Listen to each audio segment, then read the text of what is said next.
Certains acteurs vont proposer certaines briques et d'autres acteurs vont proposer une composition de briques, voire toutes les briques. Ce qui est intéressant, c'est de bien comprendre quel est son besoin.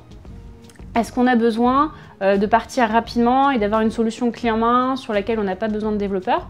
Ou est-ce qu'on a besoin d'avoir des briques vraiment spécifiques, très pertinentes sur les sujets, avec une intelligence très approfondie? Ou dans ces cas-là, ça sera plus intéressant de partir sur des acteurs qui sont spécialisés, voire de regrouper un certain nombre d'acteurs. Microsoft et IBM, c'est vraiment les géants sur le domaine, ils sont extrêmement médiatisés, ils sont présents dans beaucoup d'entreprises. Mais c'est des solutions qui sont quand même assez lourdes à mettre en place, qui prennent du temps et qui sont assez coûteuses. Dans les solutions qui existent sur le marché, il y a notamment API.ai, qui est une solution qui a été rachetée par Google et qui permet de s'interfacer extrêmement facilement avec son assistant vocal Google Home. Donc l'implémentation est extrêmement facile à faire avec un chatbot vocal. Maintenant, ça demande quand même une appétence technique et en termes de sécurisation des données, c'est pas forcément toujours ça pour des grandes entreprises.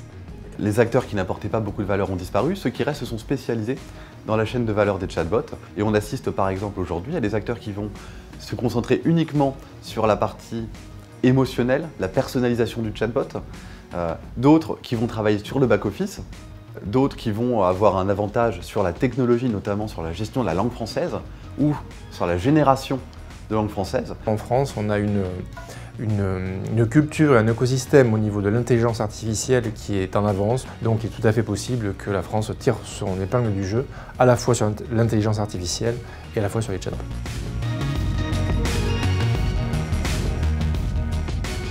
On a la chance en France d'avoir un très grand nombre de startups qui émergent sur le sujet et qui sont notamment pour certaines assez pertinentes avec une technologie assez avancée qui peuvent même rivaliser avec celle des plus grands. Il y a Zelros, il y a Recast, il y en a une petite qui émerge qui est Golem, qui ont des technologies vraiment assez solides qui sont intéressantes à creuser. Pour nous, la France est dans une situation intéressante avec des acteurs talentueux positionnés. Néanmoins, en ce qui concerne la R&D pure et la future révolution qu'on pourra attendre dans les chatbots dans les années qui viennent, il faut regarder du côté anglo-saxon.